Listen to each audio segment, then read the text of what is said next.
It's been nearly 50 years since the introduction of the fantasy role-playing game.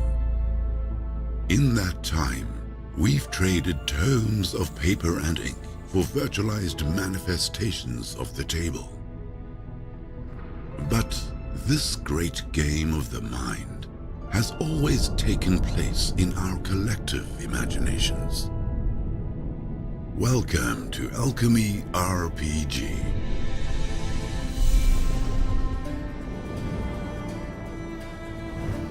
Create interactive scenes and experience gameplay in an intuitive storytelling environment, meticulously designed to amplify cinematic immersion within the theater of the mind.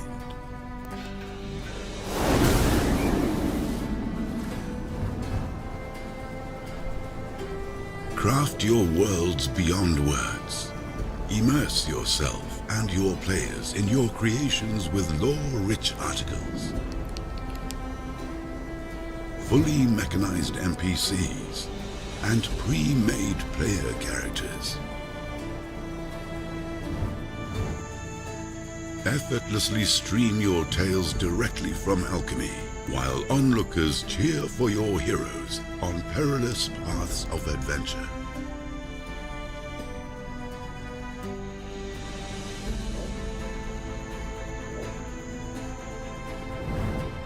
Discover a universe of immersive story worlds like never before, with unforgettable adventures ready to be had at the touch of a button. Breathe new life into your stories by harnessing the power of the Alchemy platform, a window into any world.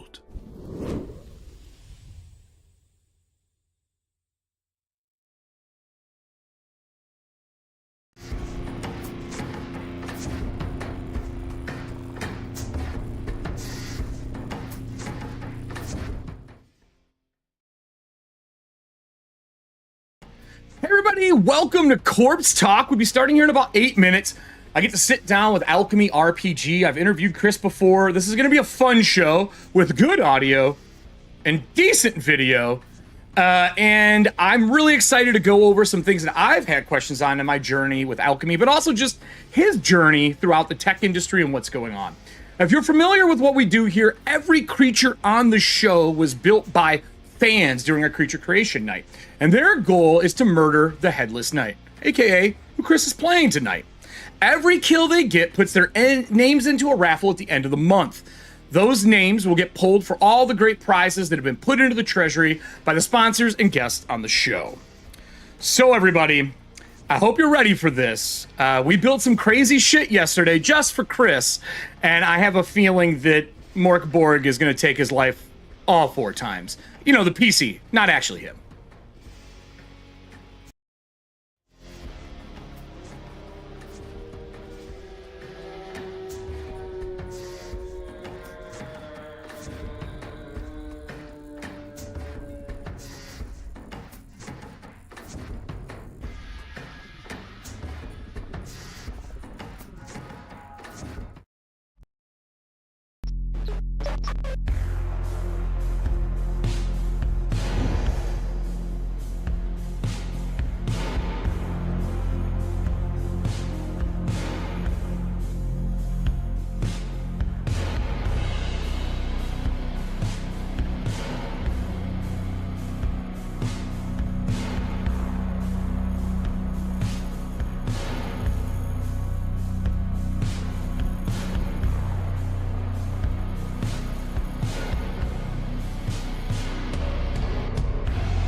Hey everybody, welcome to the show. I see some Alchemy peeps are in here. That is awesome. We'll be starting here in just a few minutes. If you haven't been here before, very simple. Chris from Alchemy needs to survive. He won't. Every time he dies, we put one of the things they've brought from Alchemy RPG to put into the treasury for the end of the year drawing. If you want to get into the drawing and you miss creature creation, you can still subscribe on Streamloots. That'll give you everything that you need. One entry a month for any of the raffles we do, from our Watching Paint Dry to sponsors from people who come on all of our shows. We do 3 to 5 shows a week, and there's usually 2 to 3 raffles a month. With this one, Corpse Talk, for every month you subscribe up until the drawing, you will get an entry. Cards aren't going to be played tonight, but have fun, chill in the audience, and if you have a question, and I pick your question during the show, I will give you an entry into the drawing. Now back to, I guess, commercials?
Well, you all know what time it is. People who have been here before know that I absolutely love doing Corpse Talk. I've been wanting to do an interview show for quite some time, and I like going through all the people I've met through my years in the tabletop industry, from conventions on down. And tonight I get to talk with not only a sponsor for EFP, but someone I met just through working for other companies. My time at Cobalt Press, I got to interview a lot of amazing people who partnered up for what was Project Black Flag that turned into Tales of the Valiant. Chris has been around the block. he started in the tech industry. My understanding, he's divorced from two major companies, Amazon and Netflix. At least that's what his LinkedIn profile says. And now he's the CEO for Alchemy Online, or Alchemy RPG. If you haven't used it, it is kind of like the polished, buffed up, sexy car version of a tabletop RPG.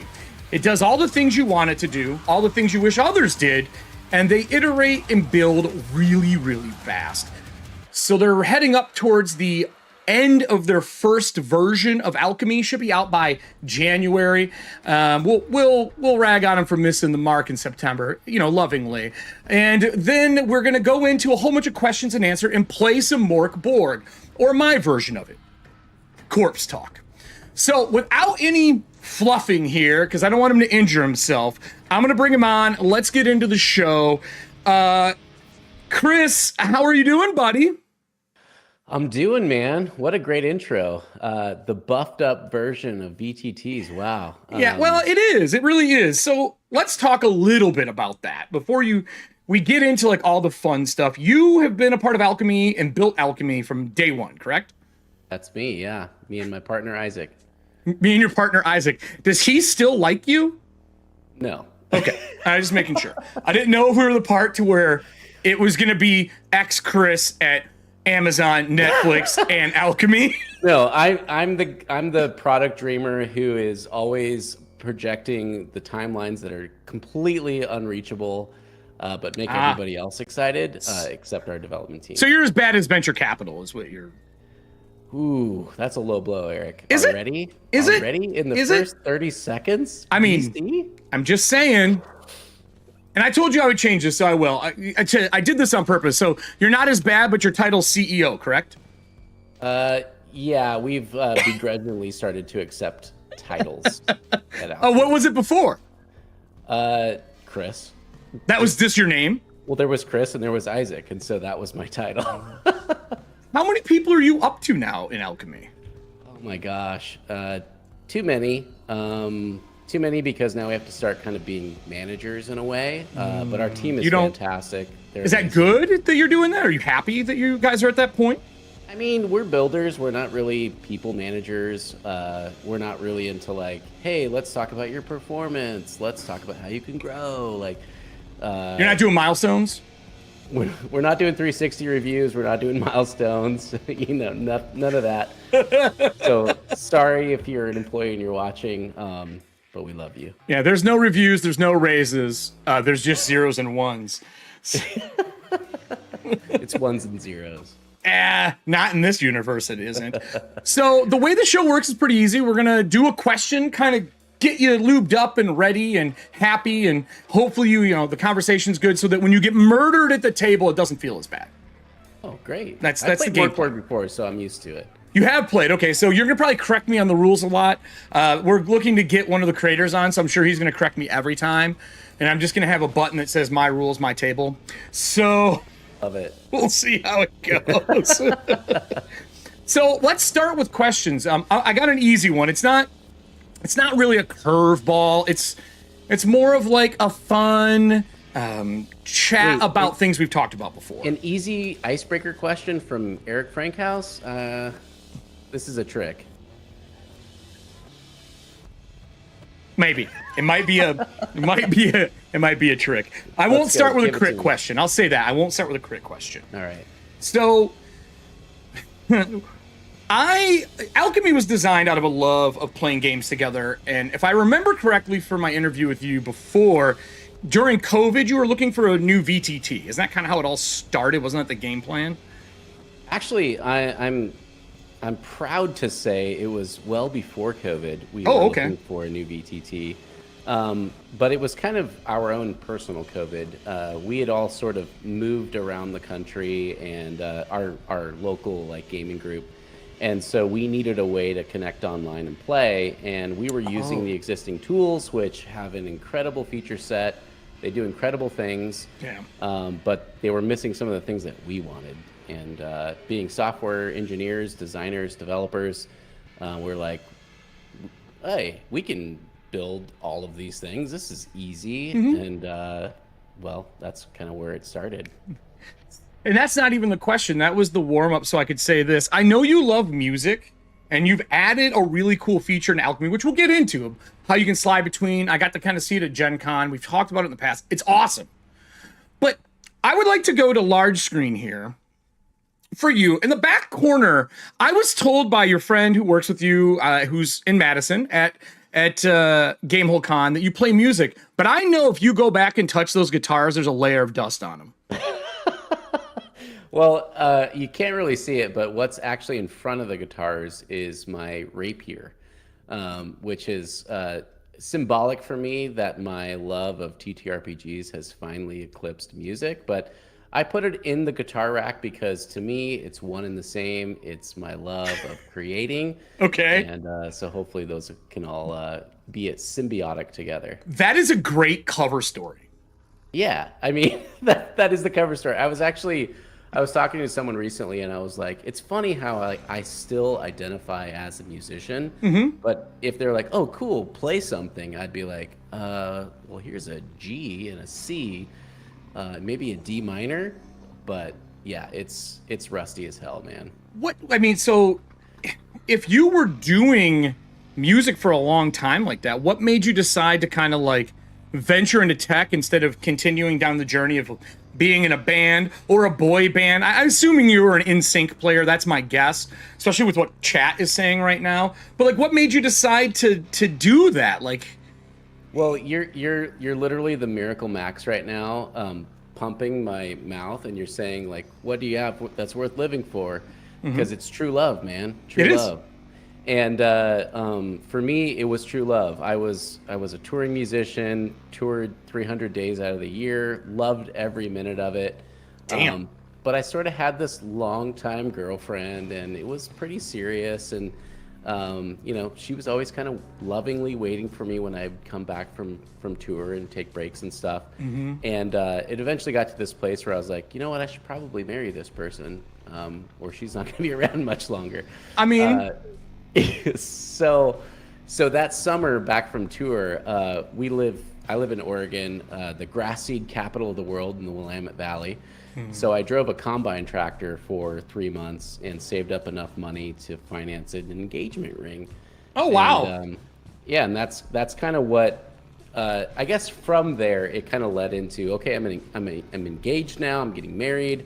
Let's start thinking about something that makes money that's not just t-shirt sales and like what we were getting from albums, which was nothing. Yeah. Merch is only as good as the amount of people who follow you. Merch is good for like gas money and double cheeseburgers to get to the next show. It's true. And walking signs of people who love what you do. Do you have a favorite band shirt that you had while you were touring? Oh man. Yeah. Though I would give points to anyone who could ever, besides Isaac, recognize this band. Okay. It was the Death Campaign, which is a super hardcore black metal band. Yeah, that was my favorite t-shirt. It was a small, super tight, wore it with my girl jeans. Nice. Yeah, that was my jam. I definitely wore that like 3 times. Do you still have it? No. My because I'll pause for station identification right now. There's no way. Yeah. So I mean, I wrote that down because you're not going to like me for it, but I wrote that down. Oh, no. So we've got our question out of the way, softened it up. The blow will be a little bit easier. Let's talk about how this game is going to function. We're going to go into this room, and all these maps are either fans of the show, artists that I love, people who've been on the show. So if you have a map from your company that you would like me to add into this mega dungeon world, we're going to play a version of Mork Borg that is similar to Elden Ring or a Souls-like game. You have a Heartstone that you can place somewhere on the map at the beginning of the game. And it has to be a room that you can see the creatures in. That means that you've traveled there at some point in time during your journey, and you can have your soul stone there. I'll answer a question at the start in case it's like the room. You're like, what's this creature? Have I fought it?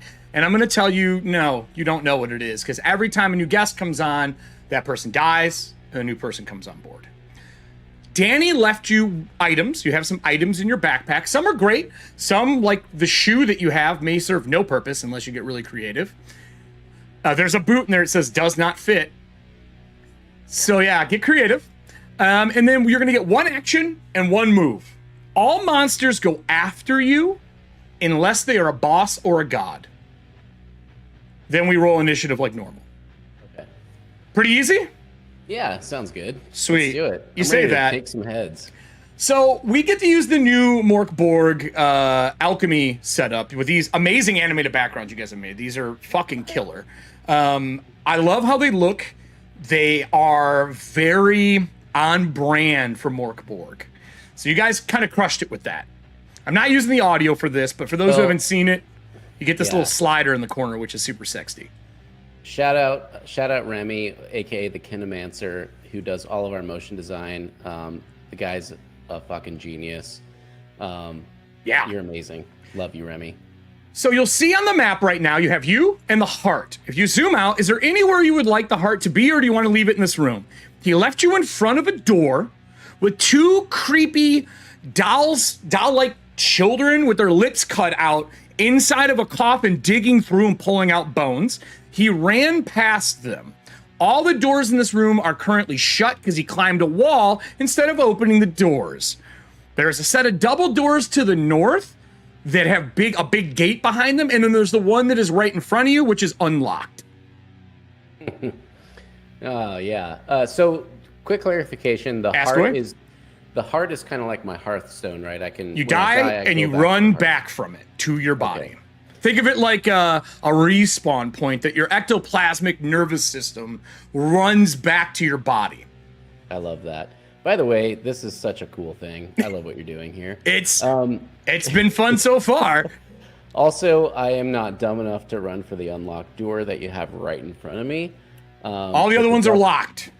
But the double door, it's guarded, right? It's locked. 2 kids and a big grate behind it. Yeah, that's not going to stop me, and those kids certainly aren't going to stop me. So okay, I'm gonna move in that direction. So before you move that way, where do you want the heart to be? Anywhere where you can see creatures right now, you can put your heart. Do you want to leave it in this room so you spawn back here? Because when you die, you're going to run back and answer rapid fire questions, and each one you get right gets you a hit point. Yeah, I'm going to start here. Yeah, although is the heart within like hit range of any of these big bad guys? I mean, it's room movement.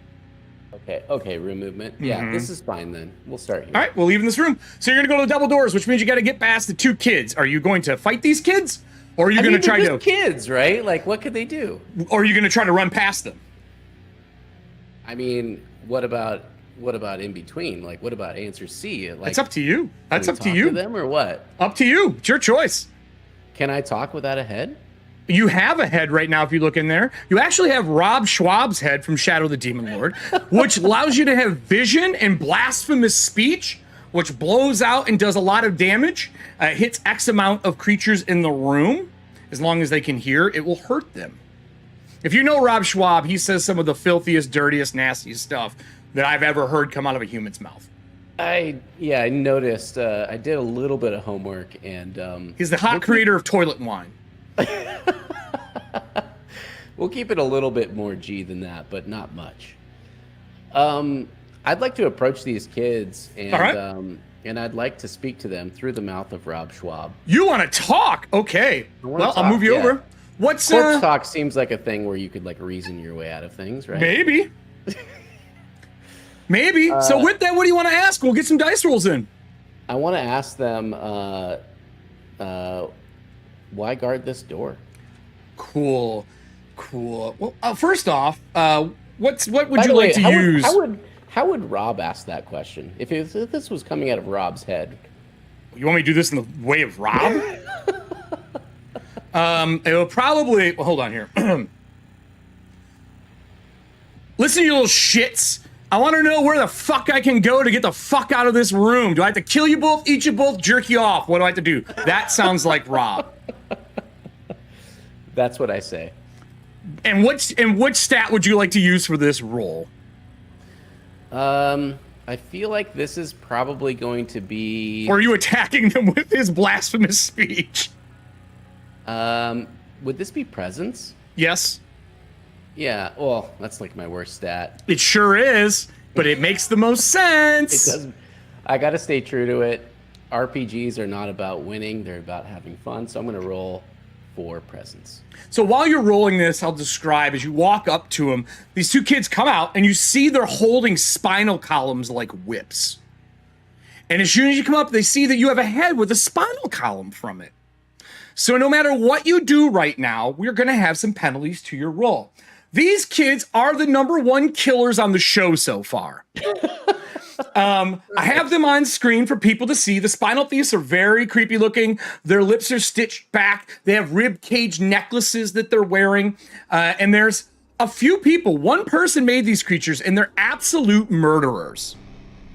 They sound very pleasant. They are things of nightmares. So what do you got for your roll? With a -1, I have a 3.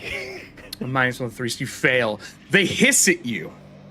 They both get to react. And when both get to react, that means you get to roll defense and damage for yourself. Can I get 2 defense rolls for you? You'll notice you have pretty good armor on right now. Yeah, D6? Mm-hmm. But let's get those defense rolls first. Okay.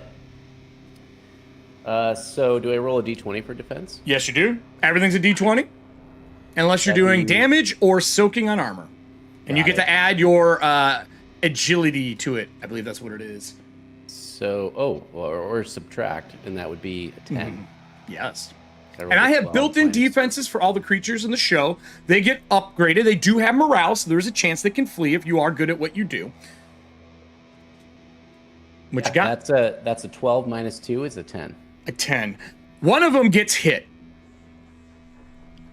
Pushes the other one in the way with their ability. 2 is better than 1. When they throw one into you, they try to latch onto your body with a spinal whip to hold you in place. Unfortunately, your roll wasn't good enough. Can you please give me a D4 damage for yourself? Yep. And a D6 for your armor soak. So the damage is 2. Mm-hmm. D6 is 2. Okay, so you soak it up. Since there are 2, I can't do anything special with the one biting onto you, but next round you're at a -2 to any form of physical actions. All right. You're currently good. You haven't died yet. You didn't take any damage. But I will warn you, when there's 2 of them on you, they do twice as much damage. Right. With that, I'll take us into our next question. All right, let's go. Yeah, you say that. No, I'm just kidding. It's actually a good one. So you've been working in intellectual properties for a long time. Between Amazon, handling other people's brands, whatever you were doing there, you're touching it. Same with Netflix, maybe the most out of all of them. But those are big companies that are spending money. When you got to tabletop, handling people's IPs is so delicate. It may be, I think, as a brand person and someone who does marketing for companies, one of the hardest things. But even worse, or more difficult, you're merging your brand with their brand.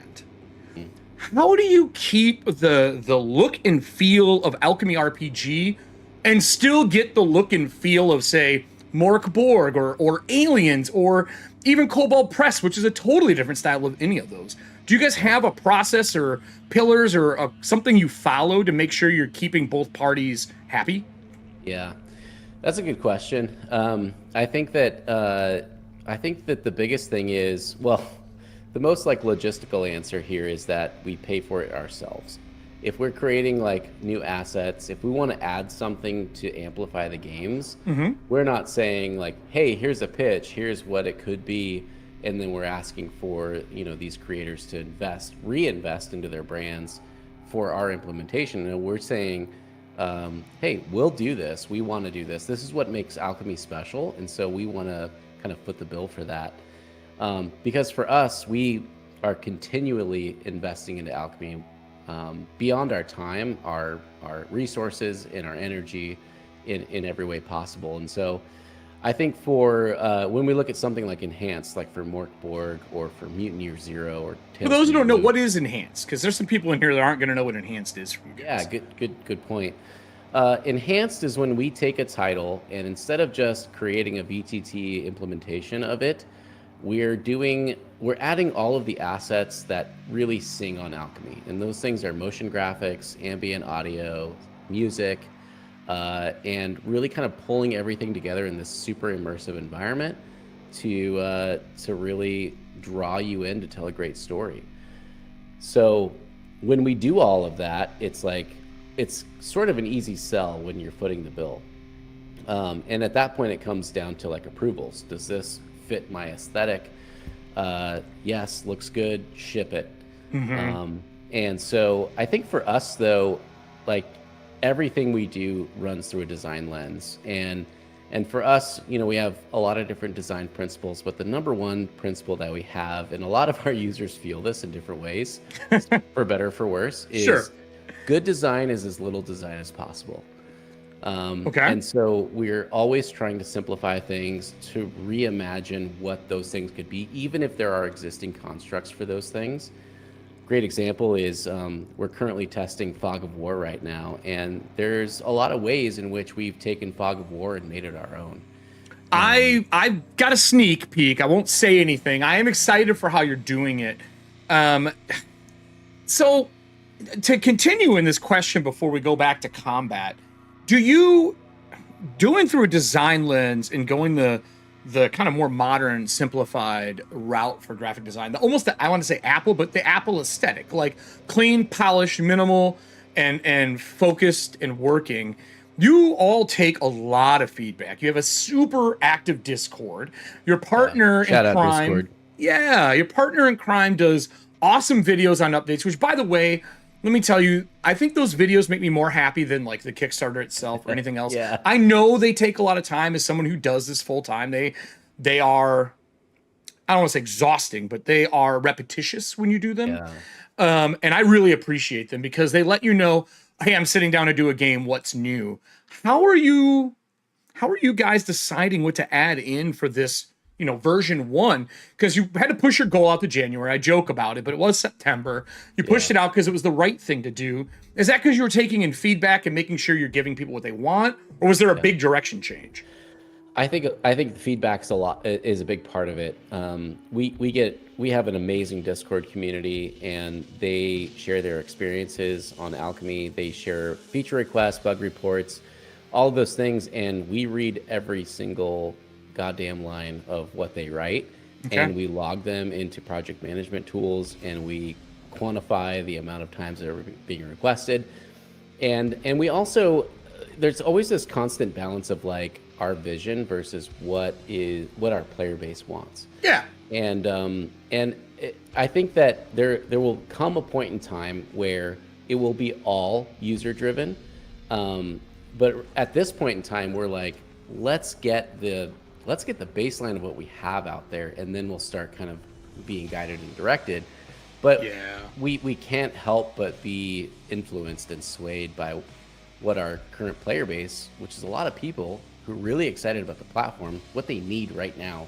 And I think that that's one of our biggest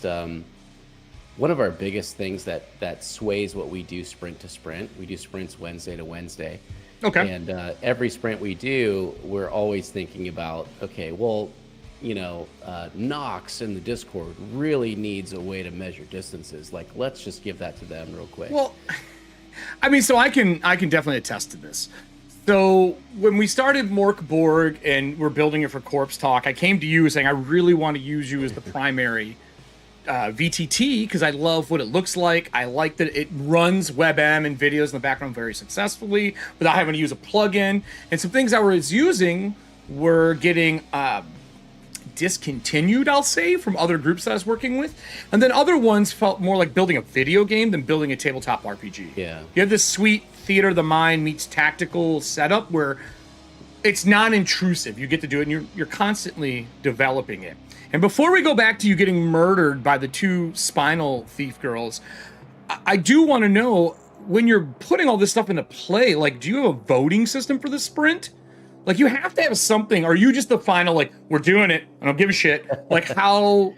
I mean, we have a roadmap, and that roadmap is publicly communicated to the community. Thank God. And And the hardest thing we've ever had to do is draw a line, because we've got the next 10 years in our heads planned out of what we want this platform to be.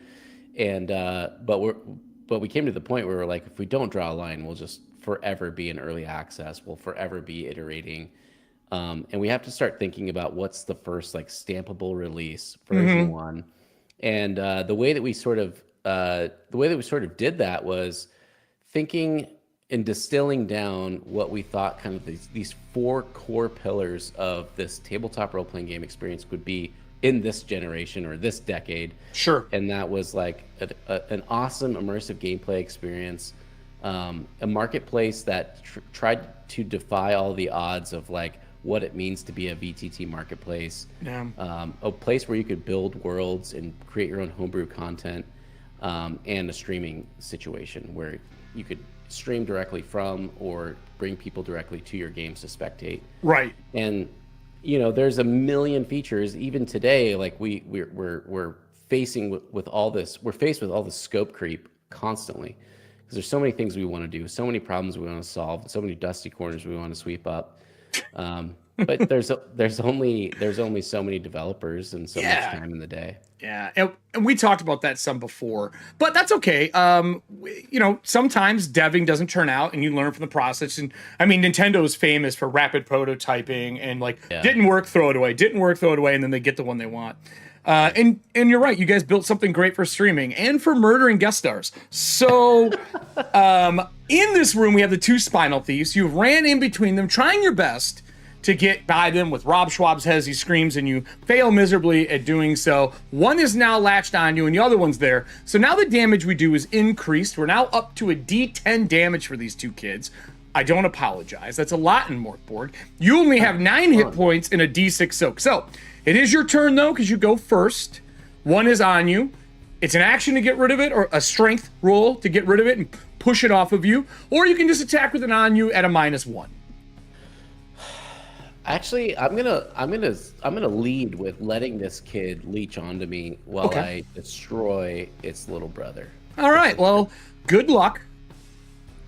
Yeah, and so what kind of attacks do I have? Do I wield a sword as you have the head, and you have a spinal whip like them. Nice. Well, I'm gonna whip this little shit. You say that. 14. Is that do I add strength to that? To hit, yes, you will for this. Correct. 16. 16 hits me. Give me your damage. Oh, yeah. I do have the ability to soak on these little brats because someone bought armor for them when we were building them. Damage is a natural 20. You can't have natural 20 on damage. You're rolling a D6 for damage. You said everything was a No, D20. just a hit. Well, it's still 20. It is not 20. I am not giving that to you. It. A 1? Cool. I'm not going to roll my soak. That's not worth my time. In turn, they attack you in tandem. I need you to give me 1 roll to suck this up. This is, unfortunately, a toughness roll. I know you're good at that. Because they're biting onto you, it becomes toughness instead of dodging. Okay. Toughness D6, because that's my armor. D20. You know you got to roll to dodge. Dodge. You still D20 plus your bonus. All right. 7 plus agility, which is a -5. 5. That is not good. Now you roll your armor. Audience, can I have someone roll me a D10 in chat? It's !1 D10. I love having audience members roll stuff to murder guests and people on the show. So if you type in !1 D10, we'll get this damage for Chris. Remember, he only has 9 hit points. What was your soak? 5. 5. So we're taking 5 off of whatever you roll. We want high numbers here. High numbers, everybody. But Let's see what they get. I think the audience should be rolling for my attacks as well. Nope, that's not happening.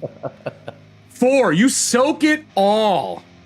Let's go, audience. Yeah. With the amount of noise that is being made right now, you see the walls feather out. They look like these oozy green skin tags. Like these walls are covered in a growth of like necrotic flesh. They reach out and make an attack. There is a terrain attack in this room for twisted terrain. On a successful armor soak, I get to try to do a twisted terrain attack. Can you please give me another one of your agility rolls to not get hit by the skin tags? You can think. I think Serving Hands made this one, if I remember correctly. I'm rolling like absolute ass. That is the whole point of the show. Well, let me give you a 3. All right. With a 3, these things do a D10 damage as well. I'll take a second D10 that came in chat there. We had a 4 for the first. Give me your armor soak. Nat one fun. Go ahead and roll another one. Or Serving Hands. Whoever wants to try to kill this person. Armor soak 1. 1. Oh my god. While we're waiting for them to get the damage in, we'll go into our next question here. So 1d10 from you all. There's a +2 to the damage on this roll because it is a encountered creature and not a minion, so they do a little more damage. I don't apologize. No, yeah, don't apologize, Serving Hands. There's no fucking reason for that. The next one is continuing down that intellectual property line. That's 10 points, by the way, minus your armor soak. Hit points are on the character sheet if you want to track it there, or you can track it manually, your choice. I think I'm dead, right? I think you might be. Yeah, I am dead. You're dead. Now, I'd like to remind you, your soul stone is in the same room. Now you see how mistakes look. I know I could have, like... You could put it anywhere. Yeah, but you didn't. And we'll get to that in a minute. So, before we go into these questions, since you died, that takes us into rapid fire. Ooh. This is where it gets ugly. I'm not going to lie to you. I'm going to put on the proper music for this. I feel like we have to have it. Rapid fire is really quick. You, as an ectoplasmic nervous system, can move to as many rooms as you want to get your hit points back. But I will tell you there are certain rooms where there are things that can attack your spirit. Okay. You also cannot pass through anything gold. If you look at it, you have a weakness to gold. With that said, let's get our first death on the screen here for him.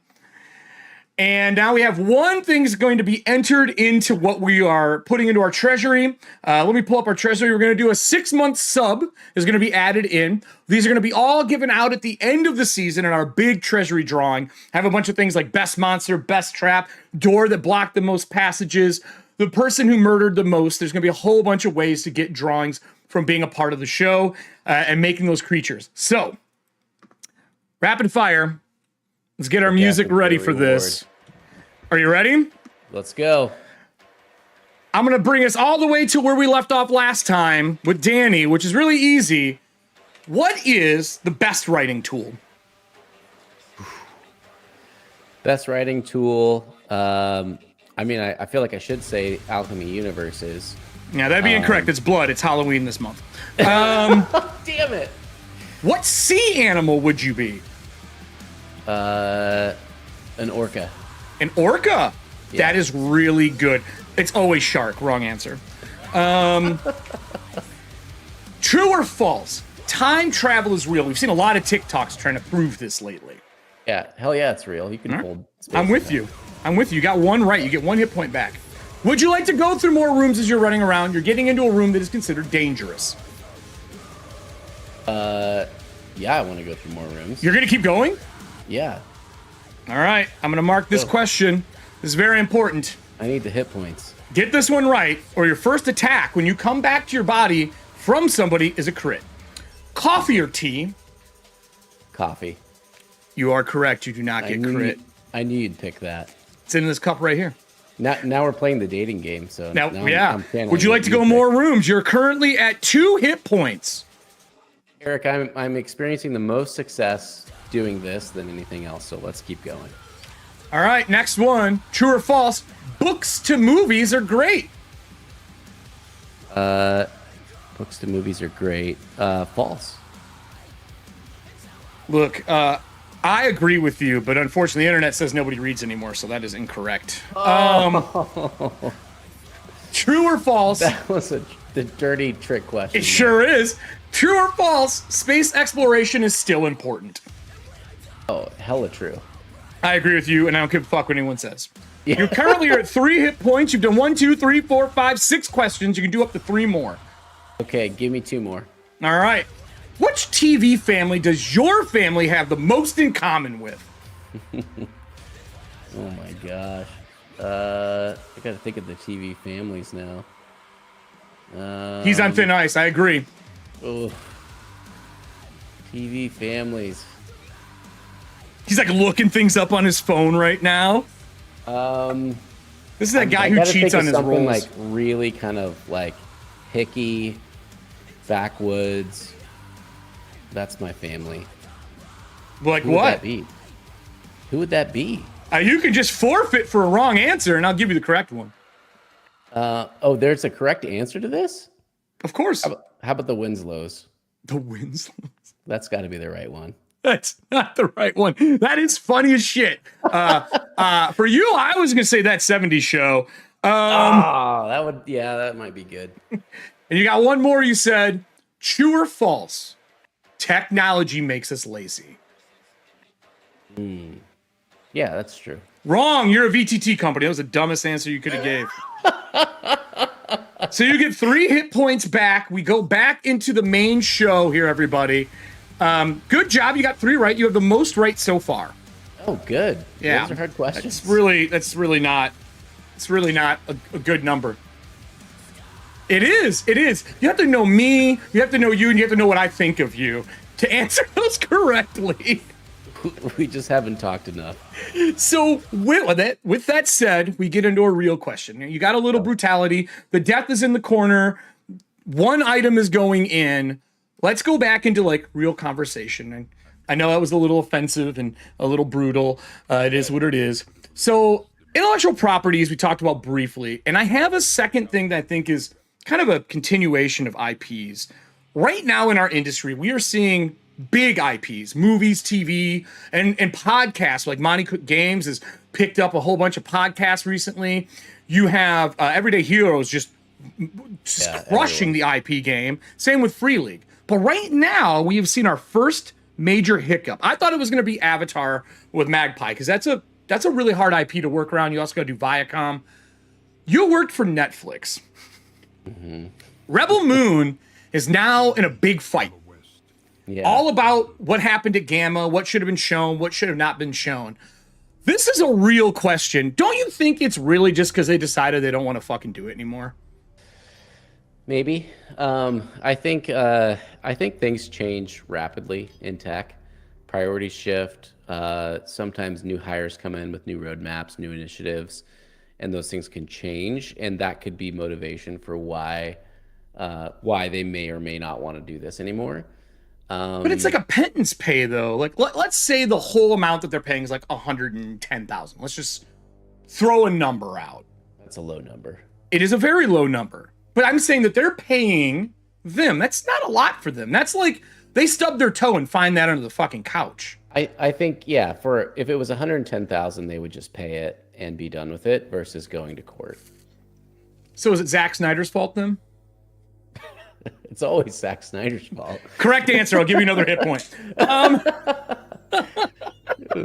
So back into our game here.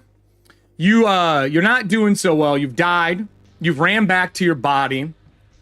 Fighting those kids again may not be the best idea. They're now 3-0. These kids have murdered. Yeah. Where would you like to go in here? Are you going to try to go toe-to-toe again and just get waffle stomped? No, or you want to go somewhere else? These kids are a design flaw for sure, so I'm going to run away. All right. Where would you like to go? I'm running through the unlocked door. Oh, the unlocked door. That takes us to our new map. So here, let me showcase this with you on screen. I can ask a little question. You have a lot of animated background pieces. You shouted out to them earlier. This one here is so creepy. It's from the book. Yeah. And it's very creepy looking. Yeah, it is. And it inspired this next map that is brand new to the show. So I'm going to hide the things that are currently not on screen. They're just extra pieces in play because we built them. I will tell you that they had a lot of fun building this. You can see your character on the lower right-hand side. There are rats moving about in the room right now. Okay. A low-laying fog spills out between the cracks in the walls, the ground, and the rats themselves seem to be seeping foggy mist from their eyes. And it has this bloody, like I don't even want to say mist, but like wetness to it. This comes from Danny from Delvingwood. The last gentleman is on. He gave us this map to go with their wooden terrain tiles they make for tabletop. And this first creature, unfortunately, are known as madness rats. I did not make them. We had Danny design them with us before we were done. I'm going to put them on screen for you. This is the art form. Death Spiral Vermin. They are a DR9. Little easier to handle in here instead of a 12. Oh. You're looking at a 9. But they have Call Minion. Oh, so they can rally all their friends. Yeah, and somebody already rolled for that. And there's 3 of them in the room. Okay. So I'm going to add 2 more tokens in here. Here. Thanks, predecessors. Yeah. Here. And then I'm going to add 1 more into here. You walk through the door into this room. You see them. They all turn and look at you as a group. And they immediately attack anything on sight. And they have the ability to go first. I mean, if this was D&D, I'd try to pet them, but this Well, that's not happening. As they all move in around you, Chris, I need you to give me 3 rolls to dodge the incoming attacks, and then you will get yours. Okay, D20 plus agility. For those who don't know, he's playing Decapitus. And I will put him on screen here, because I don't know if everybody has seen this. This is a miniature. Monolith works with some groups that make some amazing minis. He is the Decapitated Knight. Right now, you'd be doing agility at -2. You're really bad at it, but you got a good soak. What you got for me? 13, 16, 10. 13, 16, 10. You dodge all the attacks. Let's go! Now, with that, there is mist in the area from these creatures. Audience, I would love for you to roll me a d6. On a 1, the mist summons the Fogstone boss in the area, no matter what. Shoot. Go ahead and make your attacks while we're rolling for that. What would you like to do? I'm not playing anymore. That's not how this goes. Me. Yeah, I'm gonna attack them. Can I attack? Can I attack all of them or just one? Yeah, you can use the head of Rob Schwab because they can hear. If you look at the head, it has some special rules in there for using the blasphemous head of Rob Schwab. If you scroll down, it is one of their items. Oh, this is one of those problems. I got it. Currently in equipment, if you use it, the blasphemous head should be on the left-hand side, I think, under your items, if I remember correctly. Okay, there it is. The way it works is you roll a d4. That is how many targets you can hit. Okay. And upon hitting them, you do 2d6 points of damage. All right. So you make a presence roll, because this is using a spell-like power. No boss summon, lucky you. Okay. So roll for presence first. Roll for presence first. This is to hit. All right. 14. That's high enough. You only need a 9. 13. And then a d4 for how many you can affect. There are 3 in the room. And this covers an entire room. Got 2. All right. Give me your damage. And the damage is 2d6. 2d6. It's a very powerful item that they found. You can only ever carry 1 head. 7. 7. I think that may kill 2 of the rats.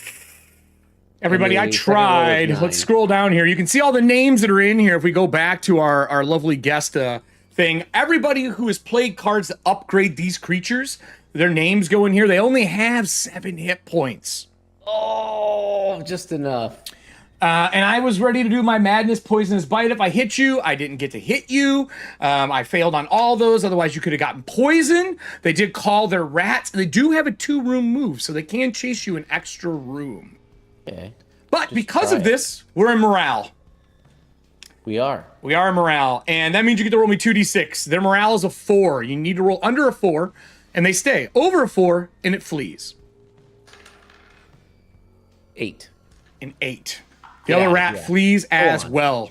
As all these rats flee into the walls, 2 of them are dead.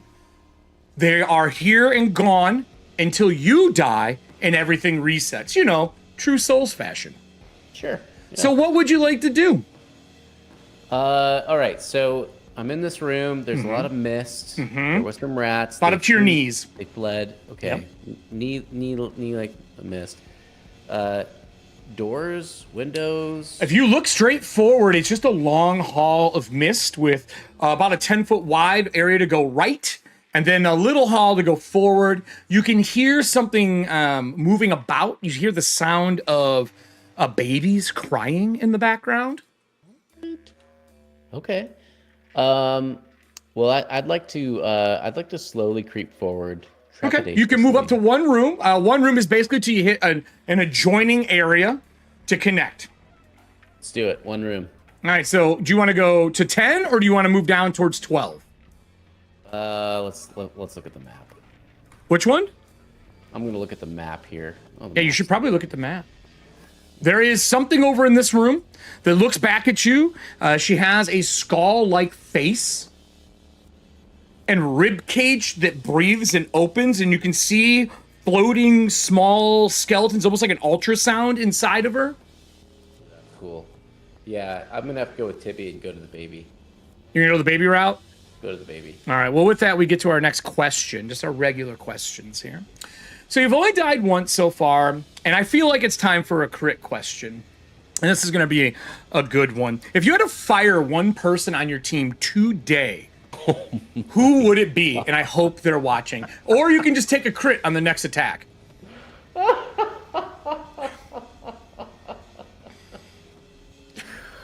Oh, Eric, you're evil. I am. He's like, let me look at how many people are in my company.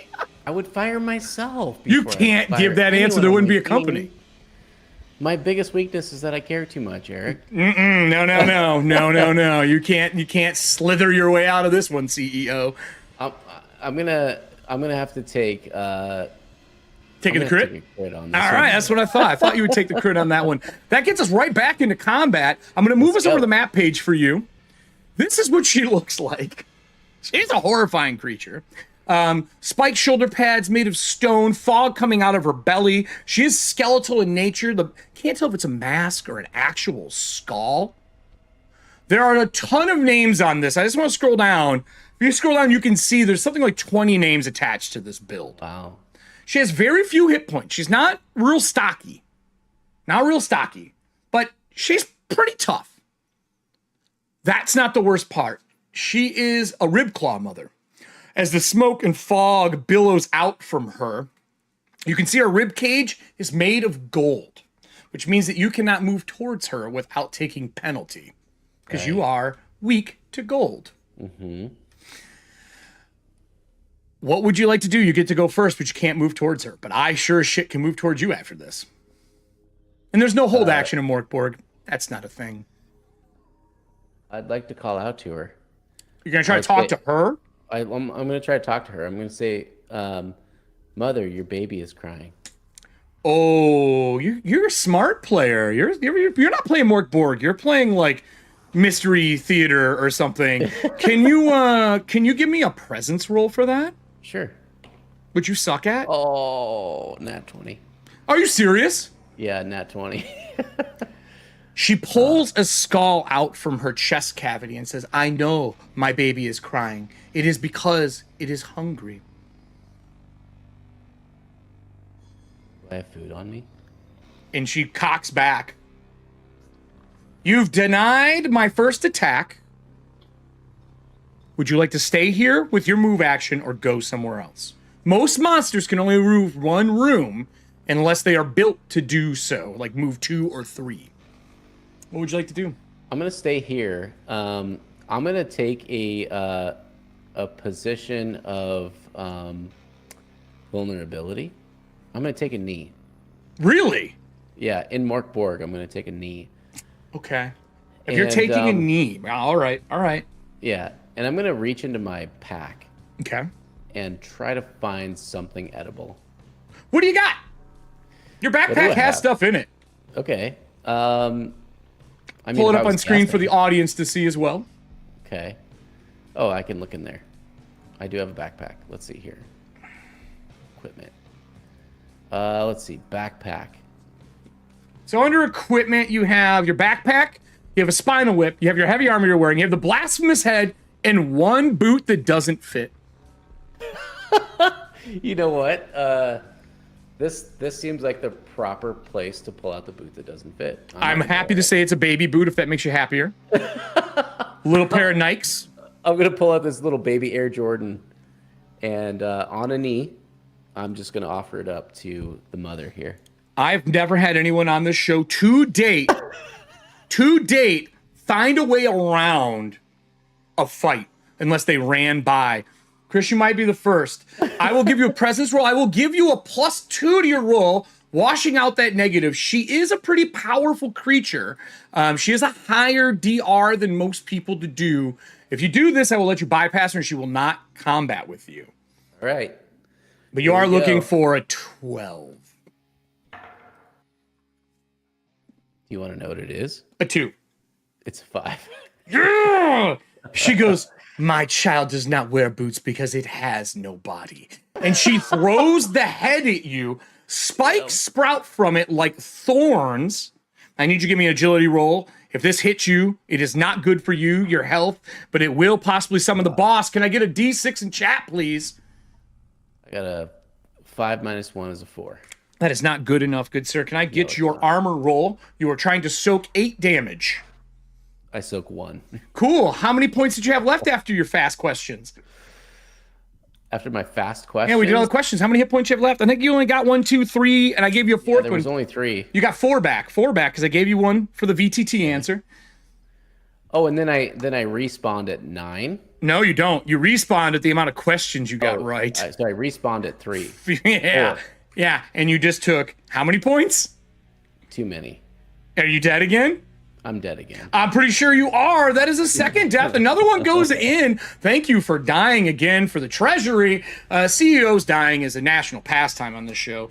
So with that, we go into rapid fire questions. Now, I want to remind you, you left your soulstone 1 room away. Yeah, I did. You can do up to 9 questions, but they are increasingly chance of getting damaged going through. So let's go to questions. We're going to go where we left off. We did technology makes us lazy. Yeah. We've added another thing into the treasury. This was the original, which is the 6-month sub. And we're now going to be adding a Mork Borg packet. What do you guys call them for? Modules. Module. Mork Borg module. And I want to remind everybody, if you get this when you win, you also get to download the PDF, just as a heads up. Is this going to be the special version of Mork Borg? The enhanced? Yeah. Hey, let's make it enhanced. Why not? I will mark that down. Those are from Chris's mouth. Hey, team who hasn't finished it yet, guess what? No, it's done. It's ready. All right, damn. But it's only for Kickstarter backers right now. Oh, so they're lucking out. They're getting some sweet. This would be exclusive, yeah. All right, well, let me get rid of the treasures. Cats or dogs? Dogs for sure. You get 1 hit point. That's the only correct answer. Yeah. Would you only get to move 1 room. You got 1 other question that has a chance. Player or GM? Player. That is fucking incorrect, sir. Have you met me? What? Why the fuck would I ever say player? I am a GM. I was led by myself. That's 2. Now, would you like to try to get more? You can go up to 9, but you start entering dangerous territory. Yeah, 1 more. All right, we'll do it. What online store do you shop most on? Amazon, for sure. Yeah, that's an incorrect answer. You left there. You're not allowed to buy there anymore. What's the correct answer for that? Etsy? Anything but Amazon. For you, it's Streamlabs. It's anything but Amazon. I don't buy anything Streamlabs. I don't even use Streamlabs. Okay. Anything but Amazon is the correct question. A correct answer. Would you like to do another one? You only got 2 hit points. Yeah, I need more. Let's go. All right, we'll do 1 more. Best die in tabletop RPGs. I mean, my only one favorite correct die answer. is... I have to go with what I think is the best, and it's a D10. Incorrect. It's a D12. What? Do you know why? Why? Because it's never used and it should be. Yeah. Barbarians shouldn't get all the love rolling that bastard.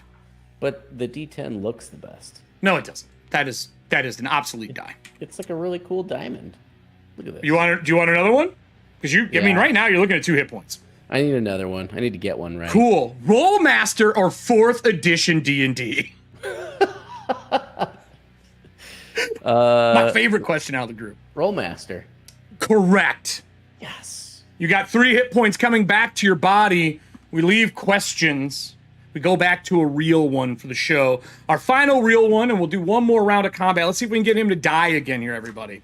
So I met you recently. We've talked a lot over the last couple of months doing things. You just went to TwitchCon, and you texted me and said, "Are you at TwitchCon?" And my response was, "Fuck no, I'm not at TwitchCon." Because I was at GameholeCon. Yeah. Chris, this was your first streamer convention, right? Yeah. Yeah. Did you enjoy your time at a streamer convention? What kind of question is that? It's the real one, because I have a follow-up to go with it. Did you have fun at a streamer convention? I mean, that's a complicated one. It was different. It was very different. Okay. I've been going to tabletop cons for a lot of years now. And music festivals and things like that, right? Yeah, yeah. And I'm used to going to places where I identify with the crowd. And this was a place. I'm not normally on stream. I'm not on camera. I'm not trying to garner followers or anything like that. So it was definitely very different.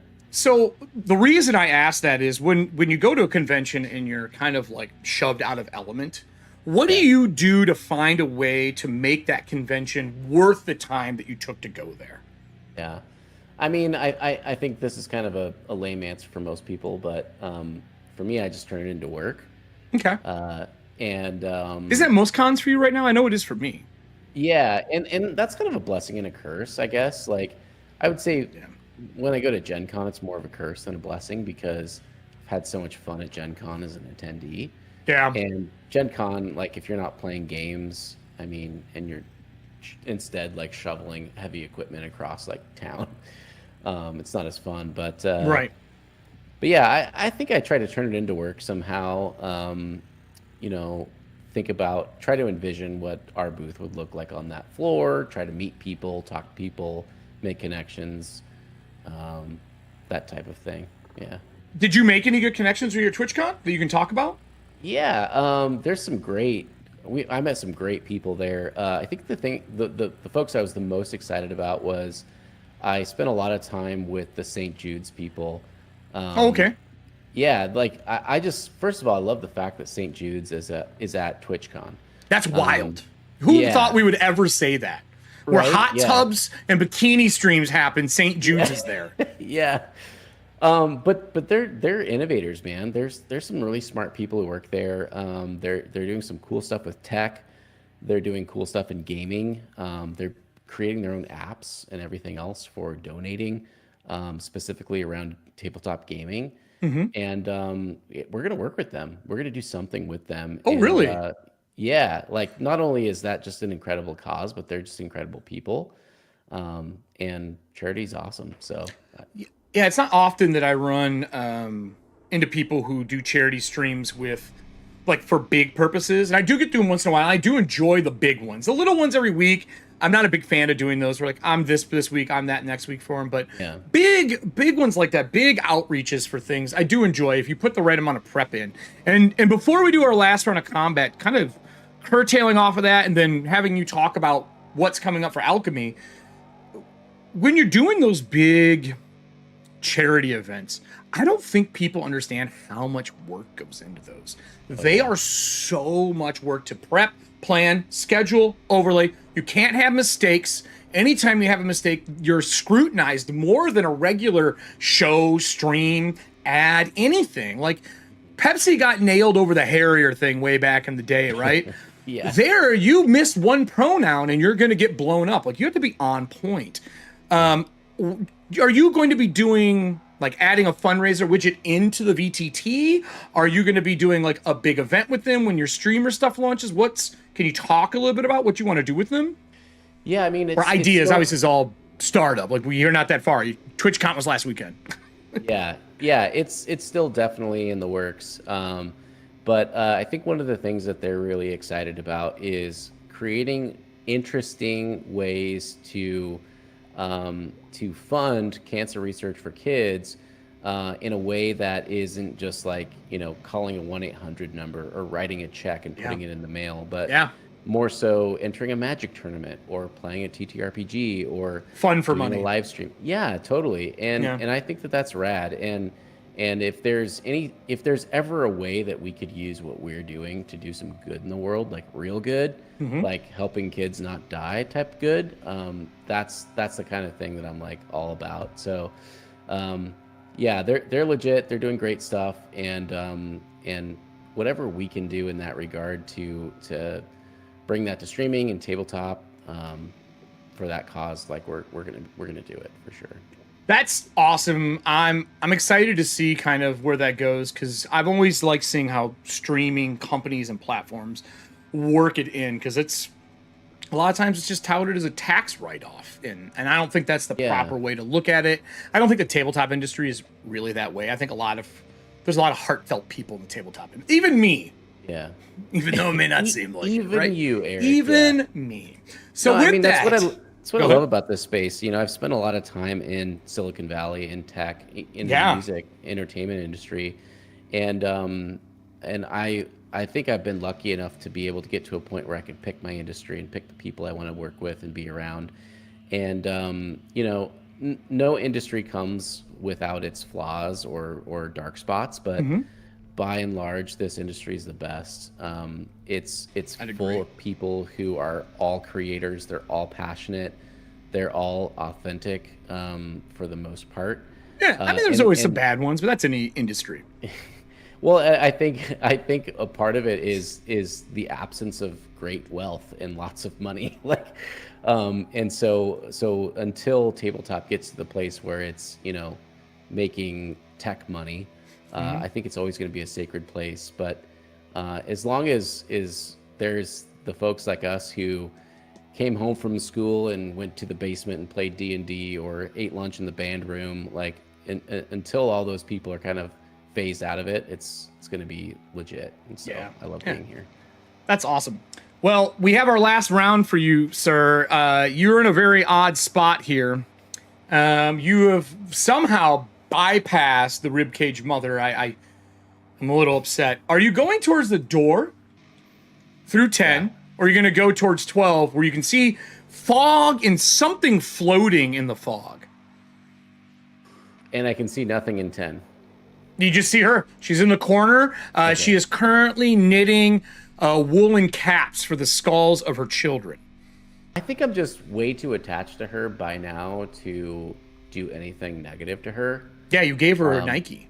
I gave her some pumps. Air Jordans, that's right. Air Jordans. And I'm gonna go to 12. All right, so you're going to 12. Let's go. So you backpedal and go around the corner. The fog creeps around the corner here. It is thick and wet. Inside of it, you see what looks like a long belay needle, like for either working with leather or maybe for ships, like a belay pen. But it's floating, and when it gets near you, out of the fog, you see this wax-armored creature burst from the fog. Do you remember what gushers look like? Yeah, totally. It is like a gusher, and on the inside, it is filled with this blood fog. That as it comes towards you, it reaches into its chest and pulls its weapon out. I need a D6 for the audience, for the boss to show up again. As fog spills into the place, and they get first attack. But it's not a normal attack. It is fear. Oh, shit. Which is a presence roll.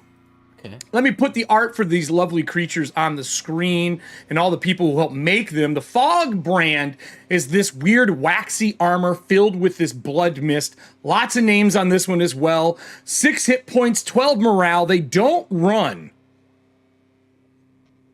And they have frightening sight. You need to give me a presence DR 10 to bypass. These colors don't run. I rolled a 14. A 14, you don't run. As it launches at you, what would you like to do? As it launches at me, I'd like to just kind of dodge out of the way, reach for my whip, and whip that shit. Well, then, give me your attack roll. They're not too hard to hit, but I don't know. You've been rolling like shit, so... Yeah, I just did again.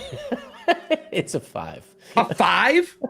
I don't know what's wrong with these dice. Well, you need to fire those dice, and your company needs to make dice so that you have dice that don't betray you. Actually, I have some dice in this tray that we made, and I'm not rolling them. I'm rolling some beautiful Dispel dice.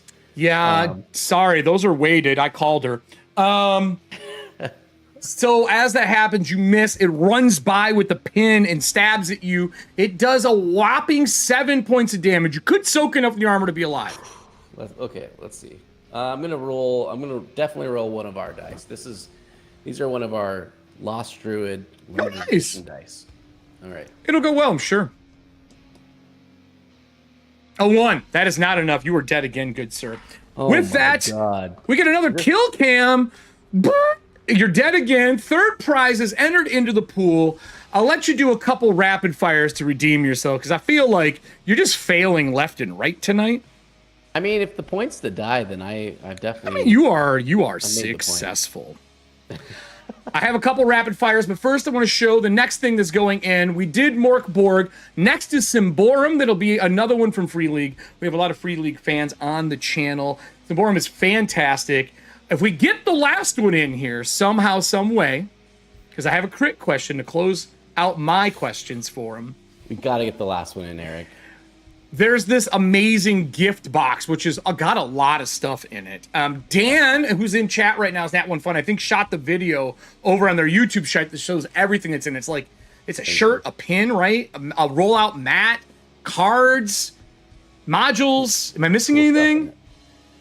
No. I mean, stickers, postcards. We got some cool postcards in there. Dude, they're going to send rolls to you because you need them. Yeah. Send love. We answered my favorite question, which is the Rollmaster question. You are 4 rooms away. I'll give you 4 questions since we're near the end. Okay. True or false? Public libraries are a goner.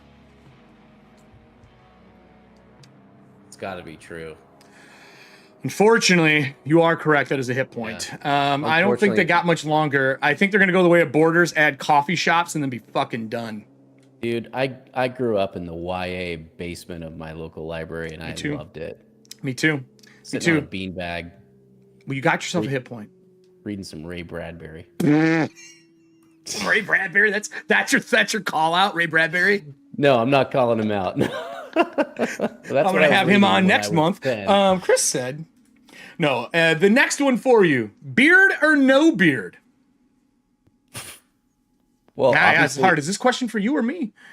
I know. I'm reading into your psyche right now. It's definitely beard. It is definitely beard. If you don't have one, you can't grow one, go buy one. Yep. Male or female. However you identify. Get a beard. Third one, favorite word to use. Fuck. You got it right. You definitely, you got another one. Fuck is definitely it. Any iteration of fuck is the proper word if you ask me. I think if you use any other word and you don't punctuate with it at least once a day, you're doing yourself a disservice. It's like not doing reps at the gym. It's verbal reps. Not biting your bottom lip every other word. Yeah. What are you even doing? Fuck that. You get one more. One more. All fork or spoon. Think about all the things you eat with forks and spoons. And there's a reason I choose one of these over the others. I heavily dislike spoons. I would imagine a guy with a mustache would also dislike spoons. I mean, maybe. But forks are far less practical. I definitely eat more with a spoon. Maybe. Am I a shoveler? Is that what you're trying to say? I'm thinking comfort over utility. I think you're probably more of a utility man than a comfort man. So I would say spoon. Incorrect. It's chopsticks. Oh, chopsticks. Yes, because with a beard, you can use chopsticks. You can poke, you can stab, you can grasp. Chopsticks always work. I almost put spork, but then I remember those fucking suck too. I mean, it's funny. I use chopsticks nearly every single day. Same. Yeah. Sushi, right? You're a sushi kid, I can tell. I'm a ramen kid. Oh, are you? Ramen? Me too. Yeah, I eat a lot of ramen. Oh, man. I wish we had more time for questions. I have a great ramen question, but hey, it's all right. We'll do it next time. No, so with that, what's that? I was going to say, you got to ask the ramen question. All right, we'll do the ramen question. I still have a crit on you, which is I'm excited for. I haven't done that to you yet. We have a full crit from this creature to end our show, which I think will kill you the 4th time. Ramen is awesome. I'm a big fan of ramen. Have it be instant, make my own, make my noodles, make my stock. Last year or the year before, I made a Thanksgiving-based ramen stock from all the leftovers. And that's like all the choppings, all the tops of things, everything I did. Smart. Pressure cooker, bought some dashi, and then also made a little of my own, and I did a good mushroom umami blend for it. I'm a big fan of ramen. And I watch a gentleman online named Alex, who's also a big fan of ramen. Does like a how to make the best ramen bowl. You may have seen him before. Do you have a go-to ramen spot in the world? Not the US, the world. I know you've probably traveled for those other companies. I know I have. Yeah. I mean, there's definitely the place that I had ramen in Tokyo that was the best I'd ever had. What is it? But I don't even know what it's called. Like, so that's stupid. But I can give a good shout out to Toshi's Ramen in Eugene, Oregon, which is not run by a bunch of white dudes. It is legit, and it's good shit. But Toshi's Ramen is the go-to. Do you have favorite toppings and stuff in it? Because we had a place out here that was super dope. We could actually add extra egg, extra pork to the bottom. It was a Michelin nominated restaurant, and they did like 5, 7, and like 12 course meals. And they do like 2 seatings a day, and they opened a place called Red Light Ramen, which unfortunately closed recently. And you used to go on Thursday or Friday night, and you would seriously wait around the block in the middle of the snow in Milwaukee, Wisconsin to go eat. Stand or sit, hip hop playing, and just crushing bowls. Let's go. Do you have a favorite style of ramen? I mean, my favorite thing to add to my ramen at home, which is just a really quick, easy thing, is crunchy chili garlic. Oh, hell yeah. I had a healthy teaspoon of that. Also a little Japanese 7 spice, I guess. Togashi's really good in it. I love black sriracha. Yeah. But my favorite go-to recently has been chopping scallions, onions, sesame seed oil, heating it in a pan, and then pouring that over top afterwards. Oh, you're a master. I do a little raw sesame oil, and then either some chives or some like green onion for sure. Absolutely. Good spring onion is like my go-to for stuff. And I'll put all that shit in like a microwavable cup of noodles. Yeah, you can't. Absolutely, doesn't matter. Amazing. Like, this is crack. Yeah, it doesn't matter. Like, it's legal heroin. Flavoring. So good. So we have one more attack I'm going to give you to close out our show. Then I want you to give us the rundown on what's coming up for Alchemy. But first, everybody, we've been trying to murder him tonight. We've gotten 3. We got one more to go, and we all know that these Fox people are horrible. We know that these fog brands are ruthless. And I have a crit because he decided to not answer the question on who he would fire. I wouldn't have either. That's why I asked that question. But what they don't know is this creature does double damage on crits. Oh my god.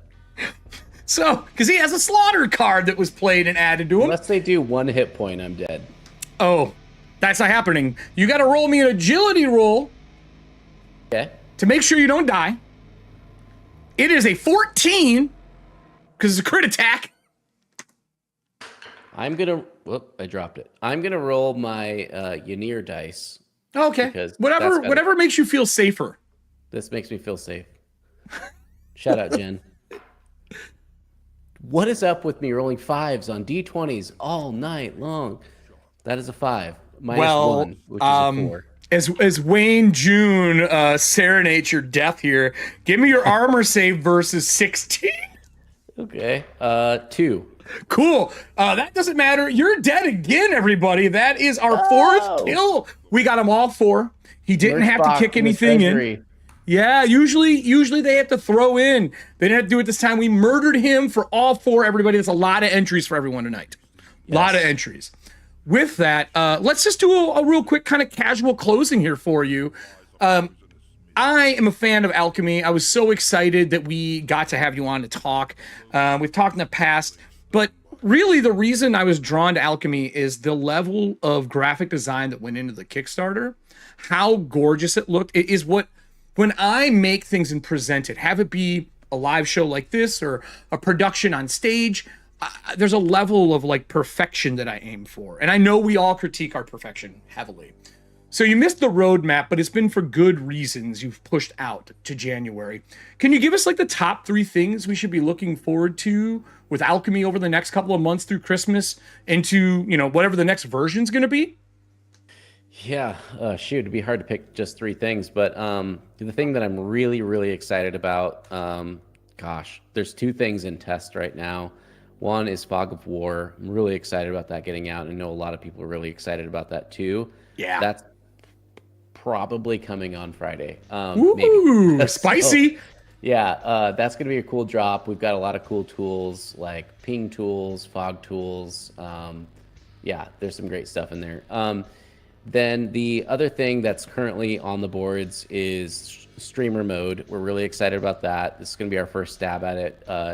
Eric's given me a lot of great pointers on things that we should integrate into that, so I'm really stoked for that. And then I would say the third thing, I'll kind of bundle a bunch of things into this, but it's version 1, which is not only everything that we wanted to bring from an epic feature level, but also all of those performance improvements, bug fixes, and a shitload of titles and system support. I did promise our founders when I pinged the channel that I would leak some information, because I always do for them. Leak. And the one thing that I'm really, really pumped about that we just decided on this I guess it was Friday, we are going to be going all in on building a fully featured system builder within Alchemy universes. So this will give people the ability to build completely custom character sheets using a drag and drop UI, automate and mechanize all of those pieces, fully customize your gameplay UI, whether it's panels or your actions, your skills, whatever displays on your screen, or you don't want anything at all, customize it, take it all off. Custom dice faces, all of that stuff is going to integrate directly into this epic system builder. And we've made a special hire even to make that happen. So oh, no shit. This is coming in version 1, and we're really pumped about it. So I'm excited for that. Chris, thank you so much for joining us tonight. Corpse Talk has been a dream of mine to kind of do for a few years. I feel like I talked to you about it at like PAX or something stupid. Yeah, dude. It's a super fun show. If you could have any other person on here and you could nominate somebody to come on, who would it be from another company? There's so many good ones. Who do you want to see go through this ride? You mentioned before when we were talking off camera, you mentioned Haas, and I love Haas. I feel like Haas is like the best guy, but nobody in the public knows Haas. It's all industry people. He's so connected in the industry, and the world needs to see who Haas is. Haas, that would be awesome. You heard that, buddy. All these Discord messages back and forth. You got to come on now with all your amazing cards, your Marvel knowledge. I have some good questions for you as well. I would love to interview you. Stay in the wings here. We're going to close this out, and I'm going to give a little speech about everything else. If you haven't seen Alchemy online, wave bye, Chris. Piece it out. That works too, Ramen Kid. So thank you so much for joining us tonight. This has been an amazing ride. I hope you enjoyed it as much as I did. Please share EFP with your friends. We're trying to hit our 500 subscribe level so we can do some crazy stuff. If you missed it, in chat right now, 30% off Mork Borg through Alchemy RPG. That's what you saw tonight. Those are the backgrounds, everything that's in it, the color coding, the whole 9 yards comes with that. And if you're looking for a Discord community to be a part of, join us. Join Alchemy. There's a lot of amazing tabletoppers in there. This coming month, we'll be starting up Campaign 2 for Athantia. All the EFP creeps out there know what I'm talking about. And then, of course, we'll be back with John Wick in a week. But tomorrow, if you have not seen Watching Paint Dry, it is raffle time. Join us at 12 p.m. CST as we raffle off our Cthulhu box for the month. Get your tickets. Come join us. Buy your Ko-Fi raffle tickets. And see if you can't win this amazing piece from Dice Goblin Riddles. That's it from Corpse Talk tonight. I feel like it wouldn't be a good ending if I didn't go out on our theme song and bring Chris back in. Chris, want to give us a little headbang for the end, or are you a pop kid and you can't do it? Let's go, Mosh Circle. That's it for Corpse Talk, everybody. Have a great night. I'll see